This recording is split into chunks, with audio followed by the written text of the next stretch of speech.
नमस्कार, आप देख रहे हैं खबर समय। आपके साथ मैं निंदिता और इस वक्त हम आ पहुँचे हैं सिलीगुड़ी के पैरामाउंट हॉस्पिटल पर और इस वक्त हमारे साथ जुड़ चुके हैं डॉक्टर मुकेश छेत्री, जो कि एक ओरल एंड डेंटल सर्जन हैं और साथ ही साथ वो मैक्सिलोफेशियल ट्रॉमा के विशेषज्ञ भी है। वेलकम टू खबर समय sir. Thank you. Welcome. Sir, सबसे पहला सवाल तो आपसे बहुत ही कॉमन क्वेश्चन रहेगा, जो कि पेशेंट्स का काफ़ी कॉमन क्वेश्चन रहता है कि दांतों का दर्द इतना ज़्यादा क्यों रहता है, और ख़ासकर जब रात होती है तो दर्द 2 गुना 4 गुना बढ़ जाता है। देखिए, सबसे इम्पॉर्टेंट बात है कि पहले अगर दांत को समझा जाए तो दांत जो होता है कि एक बहुत ही कॉम्पैक्ट एनवायरनमेंट में रहता है। ठीक है, तो अगर कहा जाए कि दांत के इर्द गिर्द जो दांत होते हैं उसके कारण, और दांत की जो लेयर है बेसिकली जो इनामल डेंटिन बोलते हैं, और उसके अंदर दांत का जो नस होता है, तो कोई भी मान लो इन्फ्लेमेशन या इन्फेक्शन रहे तो वो इन्फ्लेमेशन और जो प्रेशर जो उससे बनता है उसको रिलीफ करने के लिए कोई जगह नहीं रहता। ठीक है, तो अल्टीमेटली जो भी प्रेशर रहता है वो या तो जड़ के थ्रू बोन में जाएगा, हड्डी में जाएगा, या तो फिर वो पेन इमीडिएटली फील होता है कि आपके उसमें। ठीक है, और दूसरी बात ये है कि जो दांत का जो पेन है, अगर हम नर्व पाथवे देखें तो दांत का पेन दांत का जो नस होता है ब्रेन से आता है, फिफ्थ क्रेनियल नर्व बोलते हैं, ट्राइजेमिनल नर्व बोलते हैं, तो उसका डायरेक्ट रिलेशन ब्रेन से है, वो स्पाइनल कॉर्ड से नहीं जाता। तो इनफैक्ट कोई भी अगर मान लीजिए पेन हो गया, कोई भी स्टिमुलस मान लो, स्वीटनेस, कोई भी ऐसा हो गया, कोई प्रेशर रिलेटेड इफ़ेक्ट्स या फिर कोई थर्मल चेंजेस जो भी होते हैं, वो directly as a pain sense करता है ब्रेन। और स्पेशली रात को इसलिए पेन ज़्यादा होता है क्योंकि रात को जब हम सोते हैं तो मैक्सिमम ऑब्वियसली ग्रेविटी का इफेक्ट रहता नहीं है, तो जब सोते हैं तो सारा जो blood flow towards the cordial mesencephalic माने ब्रेन के रीजन पे रहता है, तो ऑब्वियसली उस समय जो प्रेशर बिल्डअप होता है, वैस्कुलर प्रेशर, वो और ज़्यादा बढ़ता है। तो इसीलिए क्या रात को जो पेन ज़्यादा होता है।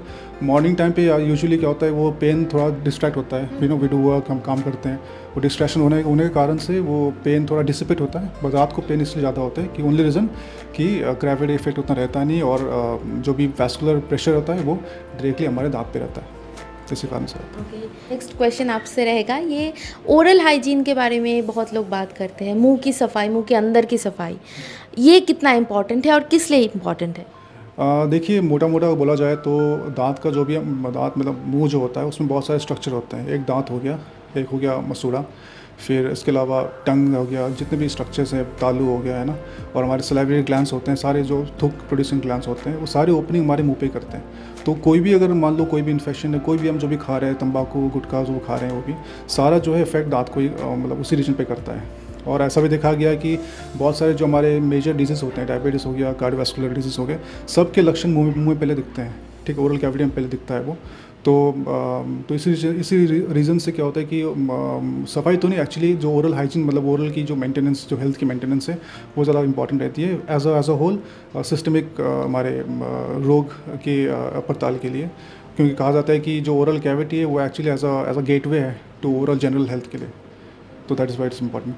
सर, आपने मेंशन किया गुटखा तंबाकू के बारे में, तो गुटखा तंबाकू का असर मुंह पर या फिर दांतों पर ज़्यादा क्यों इसका असर पड़ता है? आई नो कि हम लोग उससे मुंह से च्यू करते हैं इसलिए ज़्यादा होता है, लेकिन इसके दूसरे रीजंस भी तो होंगे।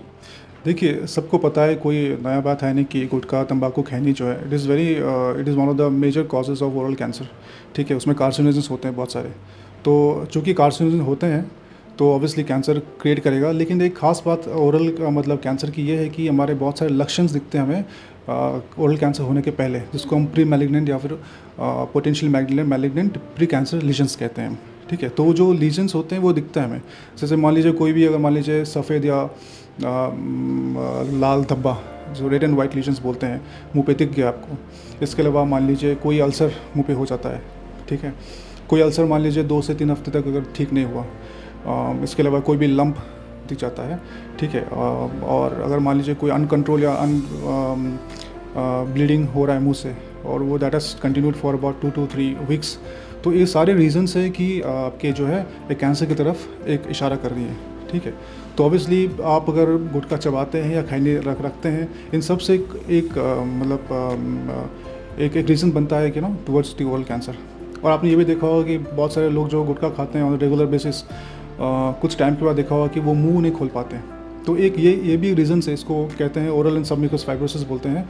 This is one of the reasons, एक प्री मैलिग्नेंट कंडीशंस होता है जो ओरल कैंसर को के तरफ जाता है वो, तो तो इसीलिए अगर कोई मतलब किसी को अगर मुंह में वो सिम्टम्स दिख जाए तो तुरंत उनको क्या करना चाहिए? देखिए सबसे इंपॉर्टेंट है कि पहले सबसे इंपॉर्टेंट आपको जांच पड़ताल करनी है। आपको एक मैक्सिलोफेशियल सर्जन या डेंटिस्ट के पास आके उसको चेक कराना है, ठीक है। कोई भी अल्सर अगर बहुत टाइम से ठीक नहीं हो रहा तो उसको आप और दबा के नहीं रख सकते। You have to go to the dentist और oral and maxillofacial surgeon and you have to get it check it out, वो बहुत इंपॉर्टेंट है। तो सर आप एक खुद मैक्सिलोफेशियल ट्रॉमा एक्सपर्ट है, तो ये मैक्सिलोफेशियल ये जो टर्म है इस बारे में थोड़ा सा अगर आप हमें बताएं और बेहतर से बताएं। देखिए मैक्सिलोफेशियल नाम से पता चल रहा है कि फेशियल ऑब्वियसली फेस है ना, तो फेस का जितना रीजन है अपार्ट फ्रॉम आँख जो ऑप्थेल्मोलॉजी में आ गया या ब्रेन जो न्यूरो में आ गया, इसके अलावा जितने भी फेस के स्ट्रक्चर है और मैक्सिलो मतलब जॉ, तो हमारे दो जबड़े हैं और जबड़ा ऐसा बोन है कि जिसमें ऐसा ही स्पेसिफिक बोन है जिसमें दांत जो है वो जुड़े होते हैं।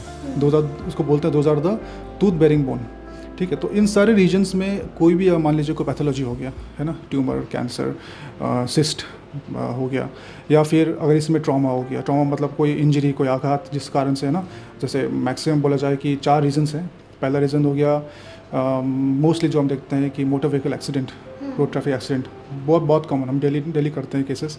इसके अलावा मान लीजिए कोई हाइट से गिर गया, इसके अलावा फिजिकल असॉल्ट, कोई फाइट कर रहा है, फिजिकल असॉल्ट है ना, उससे चोट लग गया। बहुत सारे स्पोर्ट्स इंजरी होते हैं है ना, या ऑक्यूपेशनल हैज़ार्ड, मान लीजिए कोई काम कर रहा है फैक्ट्री में, किसी कारण से चोट लग गया। तो इन सारे जो मिश्रण है, तो ये सारा जो है एक मैक्सिलोफेशियल सर्जरी में आता है। और ट्रॉमा मतलब आघात, injury in this reasons are dealt by us. Medical point of view से अगर देखें तो ओरल हेल्थ या फिर अगर पूरे मुंह के अंदर जो भी आप जबड़े बोलिए, आप दांत बोलिए या फिर टंग बोलिए, पूरे ओरल हेल्थ का केयर क्यों इम्पोर्टेंट है? देखिए जैसे मैंने कहा कि जो ओरल हेल्थ है या ओरल हाइजीन है, ओरल जो मतलब एक पैराडाइम है, it is like a gateway to the overall general health. मतलब आपको एक विंडो देता है ओवरऑल जनरल हेल्थ के बारे में। तो अगर हम बहुत सारे बेसिक जो कॉमन डिजीज़ के बात करते हैं, जैसे मान लीजिए डायबिटीज़, शुगर जिसको बोलते हैं, मधुमेह बोलते हैं, तो इसके बहुत सारे लक्षण जो है मुंह पे दिखते हैं। जैसे फॉर एग्जांपल एक टर्म है हम लोग बोलते हैं, वी कॉल इट पेरियोडोंटाइटिस, मतलब मसूड़ों का बीमारी, ठीक है। तो जिनमें डायबिटीज़ होता है उनमें वो तीन गुना ज़्यादा होने की संभावना है, ठीक है। इसके अलावा आपको पता है शुगर में जो होता है कि कोई भी घाव जो है यूजुअली सूखता नहीं है, takes time to heal. Same चीज़ आपके उस मुंह में भी दिखेगा, मुंह ड्राई हो जाता है, ठीक है। तो ऑब्वियसली जब इसके अलावा एक बर्निंग माउथ सिंड्रोम बोलते हैं, जिसको ये कहते हैं कि बहुत टाइम पे 2 रीज़न होते हैं, एक तो विटामिन डेफिशिएंसी के कारण से होता है और एक डायबिटीज़ ऑल्सो। इसमें क्या होता है कि सब दांत सब ठीक है, कुछ प्रॉब्लम नहीं है, लेकिन उनको जो है पूरे मुंह पे एक जलन महसूस होती है, ठीक है। मतलब कोई रीज़न नहीं होता, ठीक है। This are one of the reasons. और अगर बात करें कि बाकी रोग की बात करें, कार्डियोवैस्कुलर डिजीज़, ठीक है, ये भी देखा गया है 20 to 50% जिनको मुंह की मतलब समस्या है, जैसे इनको पायरिया या पेरियोडोंटाइटिस बोलते हैं, उनमें 20 से 50% जो होता है कि उनको चांस है they can have a cardiovascular risk, ठीक है। तो यूजुअली इसका रीज़न पूछा जाए तो ये होता है कि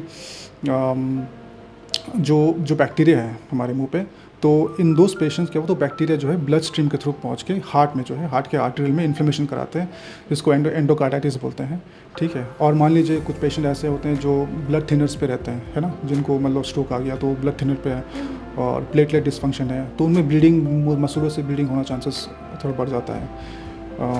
इसके अलावा बहुत सारे विटामिन डिफिशेंसीज हैं, मान लीजिए विटामिन सी का डिफिशेंसी है, तो उसमें आपका मसूड़ों से ब्लीडिंग होना बहुत स्वाभाविक है। और इसके अलावा बहुत सारे ऑटोइम्यून डिजीज़ भी है, जिसमें मान लीजिए एक शॉगरेन सिंड्रोम बोलते हैं, जिसमें आपका मुंह ड्राई हो जाता है, ठीक है। और फिर अगर आर्थराइटिस हो गया, तो आर्थराइटिस यूजुअली हम पता है कि वो जोड़ों का बीमारी है ना, घुटनों या जोड़ों का बीमारी है, तो वो हमारे यहाँ पे भी दिखता है। वी हैव जॉइंट, यहाँ पे हमारा जॉइंट है, 2 जॉइंट है, इसको TMJ जॉइंट बोलते हैं, तो उसमें भी दिखता है हमें डिसफंक्शन, ठीक है। फिर अनदर रीजंस कि HIV, तो HIV पेशेंट्स जो होते हैं उनमें तो ऑब्वियसली तो ओवरऑल इम्यूनिटी थोड़ा डाउन ही होता है। इन दोज पेशेंट्स ऑल्सो हम कुछ चेंजेस मुंह में दिखते हैं। एक सार्कोमा एक कैंसर होता है स्पेसिफिक HIV कैंसर, मतलब HIV स्पेसिफिक पेशेंट्स में जिसको कैपोसा सार्कोमा बोलते हैं, वो भी हमारा उसमें दिखता है। यानी कि बॉडी में कहीं पर भी कुछ भी बीमारी हो या फिर कुछ भी प्रॉब्लम हो, वो कहीं ना कहीं आपके मुंह से रिलेटेड है, आपके ओरल हेल्थ से रिलेटेड है। तो कभी भी अगर आपने ये नोटिस किया हो, अगर आपके खुद के या फिर आपके फैमिली मेम्बर्स के, दोस्तों के, किसी में भी आपने अगर नोटिस किया हो कोई ओरल हेल्थ की बीमारी जो लॉन्ग टर्म तक चल रही है, तो उसे नज़रअंदाज ना करते हुए ज़रूर से आप एक बार डॉक्टर से ज़रूर सलाह करें, कंसल्ट करें। शायद पता चल जाए कि आपकी क्या बीमारी है, आने वाले दिनों में कौन सी बीमारी हो सकती है। थैंक यू सो मच हमें इतनी बेहतरीन तरीके से समझाने के लिए। अभी कुछ मिथ और मिथ बस्टर्स में बात करते हैं, क्योंकि बहुत से मिसकंसेप्शन है लोगों में, तो इस बारे में हम बात करते हैं। तो सबसे पहला मिथ है ब्रश करने के बाद कुल्ला करने पर फ्लोराइड पूरी तरह से निकल जाता है। देखिए, ये पार्शियली ट्रू है, पार्शियली फॉल्स है। यूजुअली बोला जाता है कि अब सबको पता है कि 2 बार ब्रश करना बहुत ज़रूरी है। वाई? बिकॉज वो इफ़ेक्टिविटी जो होता है वो 12 घंटे का रहता है, ठीक है। तो यूजुअली सुबह को ब्रश करते हैं लोग, रात को करते नहीं हैं। और रात को कब करें? तो रात को यूजुअली लोग खाने के बाद करते हैं, इट्स गुड, ठीक है। बहुत लोग जो होता है ऐसा भी फॉलो करते हैं कि वो सुबह और शाम करते हैं, लाइक मेडिसिन, सुबह 7 बजे किया, रात को 7 बजे किया, ठीक है। लेकिन सबसे बेस्ट है कि अगर आपने ब्रश किया रात को, तो उसके बाद मुँह पर आप कुछ मत दीजिए, ठीक है। और जो फ्लोराइड की बात है, ये बेस्ट कहा जाता है, बट दिन कोई फॉलो नहीं करता। ये है कि आप ब्रश करने के बाद जो है, जो कुला नहीं करना आपको। ब्रश करने के बाद जो है, जो फोम आ गया उसको थूक दीजिए। थूकने के एटलीस्ट 30 मिनट्स के बाद आप फिर कुला कीजिएगा। तो पार्शियली ट्रू ऑब्वियसली कि फ्लोराइड निकल जाता है, बट उसको रखना बहुत इंपॉर्टेंट है, स्पेशली रात। नॉर्मली लोग कुला कर ही देते हैं, क्योंकि वो ज़्यादा देर वेट नहीं कर पाते। ऑब्वियसली ये करते नहीं है, ऑब्वियसली इतना कोई मतलब आइडियल तो कोई फॉलो नहीं करेगा, but this is what science is. तो ऑब्वियसली साइंटिफिकली जाना है तो दिस इज़ इम्पॉर्टेंट। अगर दांत की बात करें तो हमेशा बड़े जो अडल्ट है उनके दांतों के प्रॉब्लम्स के बारे में बात करते हैं, ओरल हेल्थ के बारे में बात करते हैं। लेकिन लगता है कभी ना कभी ये छोटे बच्चे वो थोड़े से नज़रअंदाज हो जाते हैं, और उनके दांत भी ऐसा उनको मिसअंडरस्टूड किया जाता है कि वो तो गिर ही जाएंगे, उसका उतना केयर करने की ज़रूरत नहीं है। और इसी चक्कर में कई सारे बच्चों में, लाइक 2 to 3 ईयर ओल्ड बच्चों में भी कैविटीज़ दिखने को मिलता है। तो वो कितना इम्पॉर्टेंट है, बच्चों के ओरल हेल्थ कितना इम्पॉर्टेंट है? देखिए, एक बहुत ही कॉमन मिथ है कि सिंस बच्चे का दांत है तो निकल ही जाएगा, है कि नहीं। With in a period of may be like 6 साल तक निकल ही जाएगा, 6 से 8 साल तक निकल जाएगा।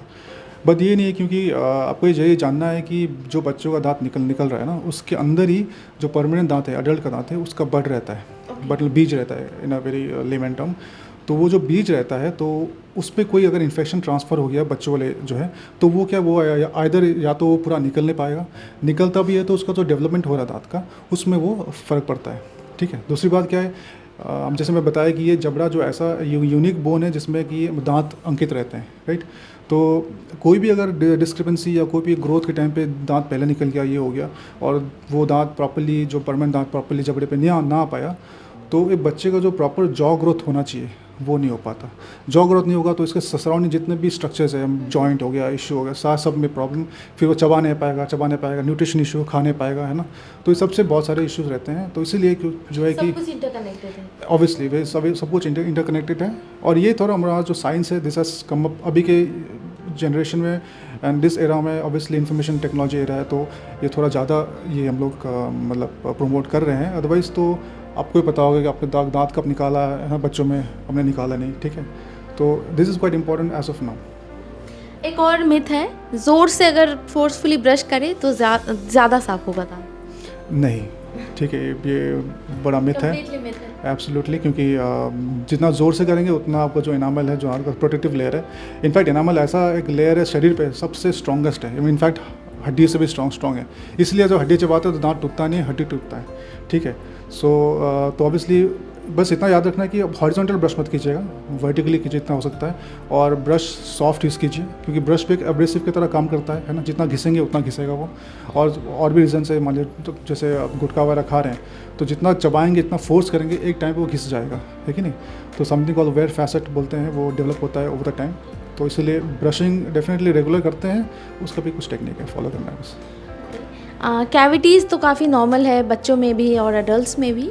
तो कैविटीज़ रोकने के लिए बहुत से लोग सोशल मीडिया ये सब देख के शुगर खाना बंद करते हैं कि शुगर से मुझे कैविटीज़ हो सकती है, ये धारणा है उनके मन में। तो क्या सिर्फ शुगर से कैविटीज़ होती है या फिर दूसरे भी कोई रीजंस है कैविटी के? देखिए, शुगर का तो बहुत बड़ा रोल है। शुगर का रोल कैलोरी गेन पे होता है मेन, अगर मैं आउट ऑफ डेंटिस्ट्री या आउट ऑफ ओरल सर्जरी पे जाऊँ। बट देन ये है कि आपको वो सारे शुगर के अलावा वो सारी चीज़ें नहीं खानी है जो फर्मेंटेबल है ना, जो फर्मेंटेशन का कैसे, अगर मान लो राइस भी खा रहे हैं, फर्मेंटेबल है, आपके मुंह पे अगर अटका हुआ है कैविटी, मतलब कोई जगह पे अटका हुआ है, तो वो धीरे धीरे सड़ेगा, फर्मेंट होगा, तो वो क्या है, वो डिस्ट्रक्शन करेगा। तो एनीथिंग विच कॉजेज फर्मेंटेशन, जो फर्मेंटेशन कार्बोहाइड्रेट्स हैं, उन सबसे बचना है। और अगर साफ तौर पे बताया जाए तो कोई भी स्टिकी जो है चॉकलेट वगैरह वो सब मत खाइए, कि जितना स्टिक करेगा उतना कांटेक्ट पे रहेगा, उतना contact means more destruction over time. एक और कॉमन सा सवाल है, बहुत से लोगों के मन में भी है और बहुत से घर में ये प्रॉब्लम देखा भी गया है, विजडम टूथ या फिर अक्कल दांत जिसको कहते हैं, वो निकालना क्यों ज़रूरी होता है या फिर नहीं भी निकाल सकते? तो मैं इसमें आपको एक काउंटर क्वेश्चन करूँगा। आप बताइए, आपके टोटल कितने विजडम टूथ हैं मुँह पे? दो, आई गेस चार। दो तीन। चार, ऑल साइड्स ऊपर नीचे 4 होते हैं, ठीक है। और विजडम इसलिए बोलते हैं क्योंकि ये 18 साल के बाद ही होता है, तो माना जाता है कि आफ्टर 18 ईयर्स ना दे गेट विजडम, है ना, तो ज्ञान आता है कि नहीं। तो बस ये है कि विजडम टूथ तभी निकालना है जब अगर उससे कोई एसोसिएटेड प्रॉब्लम्स हो, ठीक है। तो विजडम जब होता है जब इम्पैक्टेड मतलब कि अगर जबड़ों में फंस गया, निकल नहीं पा रहे हैं, ठीक है। और चूँकि निकल नहीं पा रहा तो ऑब्वियसली मसूड़ों का कवरिंग होता है, उसमें खाना फंस गया, इन्फेक्शन हो गया, बहुत सारे रीजंस, ठीक है। अगर विजडम टूथ प्रॉपर्ली निकल चुका है, इफ इट्स टोटली इरप्टेड, तो कुछ नहीं करना, रेगुलर मेंटेन कीजिए, दैट इज़ फाइन, वो कुछ ज़रूरत नहीं है। बहुत से लोग हैं जो ब्रशिंग के साथ फ्लॉसिंग भी करते हैं रेगुलर बेसिस पे, तो कई बार खून आता है मसूड़ों से, तो वो बंद कर देनी चाहिए या फिर थोड़े टाइम के लिए उसको पोस्टपोन करके फिर जब खून आना बंद हो फिर से स्टार्ट करना चाहिए?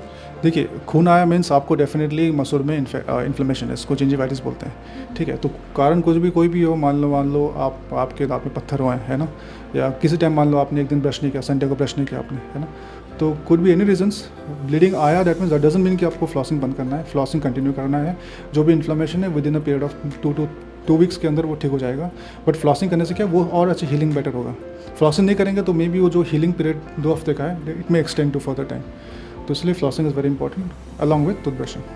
ओके, आजकल बहुत से टीवी कमर्शियल को देखकर लोग वाइटनिंग टूथपेस्ट ज़्यादा यूज़ कर रहे हैं, तो वाइटनिंग टूथपेस्ट क्या उतने ही इफ़ेक्टिव है जितने जो प्रोफेशनल ब्लीचिंग करते, टूथ ब्लीचिंग सेम इफेक्टिव है? देखिए, प्रोफेशनल ब्लीचिंग क्या होता है, वो एक्चुअली दांतों के, मतलब जो भी वाइटनिंग या ब्लीचिंग है, वो बेसिकली दांत के बाहरी जो स्टेन्स हैं उसको साफ़ करता है, पान का जो भी है। लेकिन दांत का स्टेन्स 2 प्रकार के होते हैं, एक अंदरूनी भी होते हैं, इंट्रिंसिक बोलते हैं, वो सब नहीं जाता, ठीक है। तो आप इतना बड़ा मतलब वो मत एक्सपेक्टेशन मत लीजिए कि हाँ फुल्ली वाइट हो जाएंगे, इंट्रिंसिक स्टेन रहेगा। तो वाइटनिंग से आपके जो बाहरी जो दाग धब्बे हैं दांत के, वो सब साफ़ हो जाएंगे, ठीक है। इट्स गुड, आप कर सकते हैं, बट देन उसके लिए डेफिनेटली अगर आपको इंट्रिंसिक कुछ करना है तो उसके लिए आपको प्रोफेशनल हेल्प लेना पड़ेगा। ओके, तो बहुत से लोगों में ये भी मिथ है कि अगर वो दांत निकालते हैं तो शायद उनके ब्रेन पर कुछ असर पड़ सकता है, तो ये कितना सच है कितना झूठ? इनफैक्ट लोग बोलते हैं ब्रेन और आँख खराब हो जाएगा।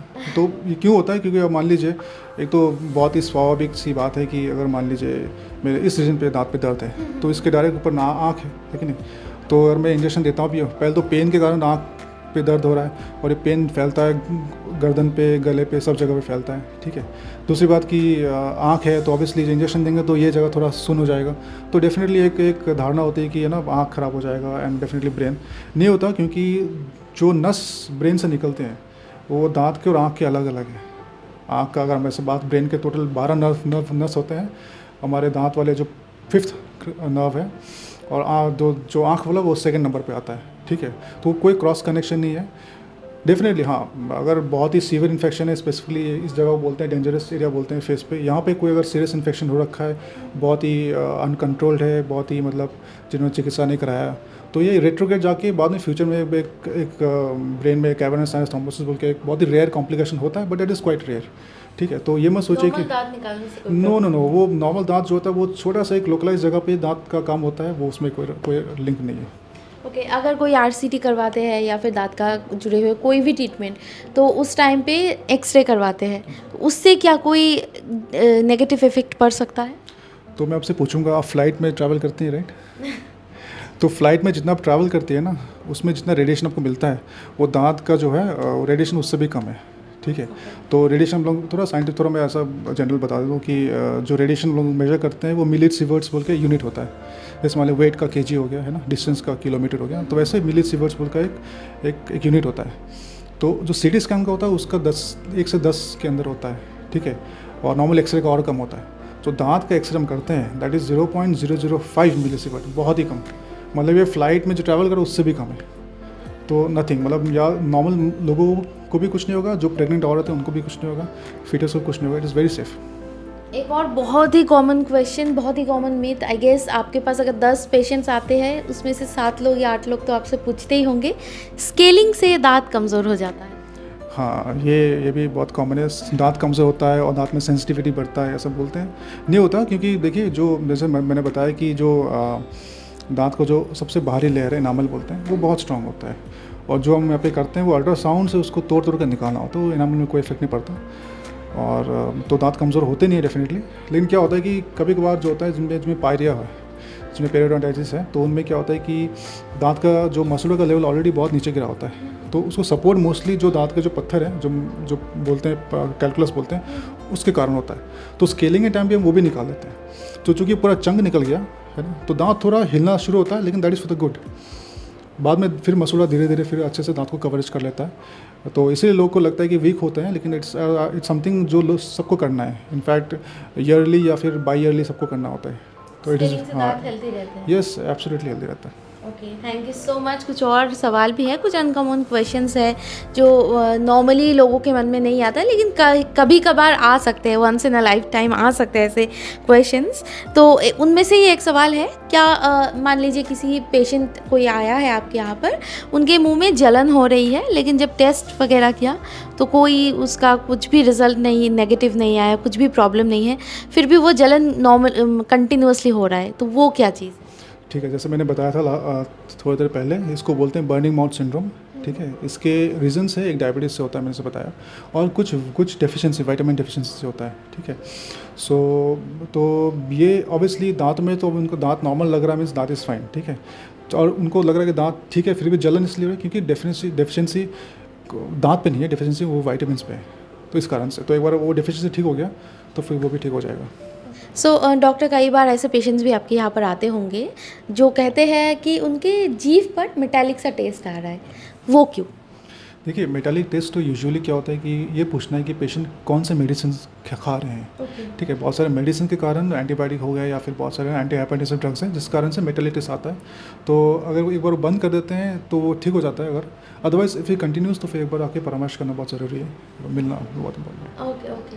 सो अगर आपके भी मन में कोई ऐसा सवाल है दांतों से जुड़ी हुई, आप ज़रूर से डॉक्टर से कंसल्ट कर सकते हैं। आपका टाइमिंग्स एक बार आप बता देंगे? देखिए, मेरा टाइमिंग जो है सुबह 10 बजे से लेके शाम को 6 बजे तक है, ठीक है। हर रोज़ एक्सेप्ट संडे। संडे हम थोड़ा, ऑब्वियसली हमको भी टाइम चाहिए होता है। अदर देन दैट जो है हमारा फ़ोन नंबर भी है ना। आप या तो अगर आ नहीं पाए तो वो द फ़ोन भी आप कंसल्ट कर सकते हैं हमें, ठीक है। सारी सुविधाएं यहाँ पे अवेलेबल हैं, ठीक है। आपको कोई दिक्कत नहीं रहेगी। और जो है एक बार आके आप दिखा लीजिए, बिकॉज दिखाने में कोई हर्ज तो है नहीं, है ना, क्योंकि बहुत टाइम जो होता है कि दिखाने में ही बहुत सारे प्रॉब्लम सॉल्व होते हैं, ठीक जी है। बिल्कुल, शायद आगे चल के उतनी बड़ी बीमारी ना भी हो, एक बार दिखाने। Prevention is better than cure बोलते हैं, Yeah, तो sure. इसलिए बहुत इंपॉर्टेंट। ओके, एक और सवाल आपसे पूछना है। एआई काफ़ी ट्रेंडिंग है आजकल, हर सर्जरी में एआई, तो एआई कितना सही सटीक निदान दे सकता है ओरल हेल्थ से जुड़े? देखिए, एआई से आपको एक जनरल एक इन्फॉर्मेशन मिल जाएगा, बहुत कुछ जो मेडिकल या फिर ओरल डेंटल टॉपिक सबको शायद पता ना हो, तो एआई से आपको एक जनरल वो मिल जाएगा। बट देन क्या होगा, एआई से डायग्नोस करके खुद उसका ट्रीटमेंट करना इज़ नॉट राइट, क्योंकि हमने केसेस देखे हैं बहुत सारे, ठीक है। तो एक बार आप एआई से कंसल्ट कर लीजिए, और आप जितने डाउट्स ही आपको एआई से मिला है वो आप आके डॉक्टर से पूछिए। डॉक्टर्स आर हियर, हम लोग यहाँ पे हैं to answer all your doubts and to give you a right treatment, ठीक है। तो AI is there, AI is helping you, but ultimately क्या है कि उसको यूज़ कीजिए, बट उसके टोटल भरोसे मत रहिए। यस, मिसयूज़ मत कीजिए। एक और आखिरी सवाल आपसे पूछना है, जैसे कि आपने बताया कि डॉक्टर से ज़रूर से एक बार सलाह कर ले, prevention is better than cure, तो क्या 2 मिनट का एक ओरल स्क्रीनिंग आपको कैंसर से बचा सकता है या फिर बड़ी बीमारी से बचा सकता है? डेफिनेटली, क्योंकि जो डॉक्टर देखता है ना वो उसके सालों की जो है तपस्या के कारण वो देख पाता है ना। तो जो हम देखते हैं उससे बहुत सारे डायग्नोसिस कर पाते हैं। तो कोई भी लग रहा है कि ऐसा कुछ हो, चाहे दांत रिलेटेड हो, चाहे ओरल कैविटी रिलेटेड हो, कुछ भी हो, चेहरे पे कुछ भी हो, और नॉट जस्ट हम कोई भी डिपार्टमेंट है ना, आप एक बार जाके एक बार दिखा लीजिए। दिखाने में कोई हर्ज नहीं है, क्योंकि 2 मिनट का जो डायग्नोसिस है, 2 मिनट का चेकअप, वो बहुत कुछ बयां करता है। और मे बी उसी से मे बी जो रोग हो रहा है या होने वाला, वहीं पे वो स्टॉप हो जाए। थैंक यू सो मच हमें इतना वक्त देने के लिए। एक बार फिर से मैं अपने दर्शकों को बताना चाहूँगी, जैसे कि डॉक्टर ने भी बताया prevention is better than cure. तो आपके मसूड़े में या फिर आपके घर वालों के ओरल हेल्थ से जुड़े हैं कोई भी अगर बीमारी हो, अगर आपको लग रहा है कि ये थोड़े समय से ज़्यादा चल रहा है, लॉन्ग टर्म से ये सब सिम्टम्स चल रहे हैं, तो खुद डॉक्टर ना बनते हुए एक बार ज़रूर से आप डॉक्टर से कंसल्ट कर लीजिए। डॉक्टर के टाइमिंग्स एक बार फिर से डॉक्टर के मुँह से हम सुनेंगे। तो मेरा timing actually Monday to Saturday है। ओपीडी टाइमिंग्स है मेरा फ्रॉम 10 AM टिल 6 PM। और फ़ोन नंबर्स भी हैं हमारे पास। We can give the phone numbers to you. So कोई भी इशू है, वो तो फ़ोन आ नहीं पाया, दूर है, you know, consult all the time. और अदर दैन 24/7 तो अवेलेबल है, हॉस्पिटल में है, 24/7 अवेलेबल है। ओपीडी टाइमिंग्स जो है Monday to Saturday 10 AM to 6 PM तक है। Okay, thank you so much doctor. So इसी के साथ मैं आनंदिता लेती हूँ आपसे विदा। और डॉक्टर से जुड़े हुए अगर कोई भी ये लाइफ से जुड़े हुए कोई भी सवाल आपके मन में हो तो आप कमेंट सेक्शन पर ज़रूर से कमेंट कर सकते हैं। अगर आपको ओरल हेल्थ से जुड़े हुए कोई और जानकारी चाहिए तो एक बार ज़रूर से आप पैरामाउंट हॉस्पिटल पर आ सकते हैं। Address and contact details caption पर दिया गया है। और बाकी की खबरों के लिए आप हमारे साथ बने रहिए, देखते रहिए खबर समय, हर समय खबर समय। धन्यवाद।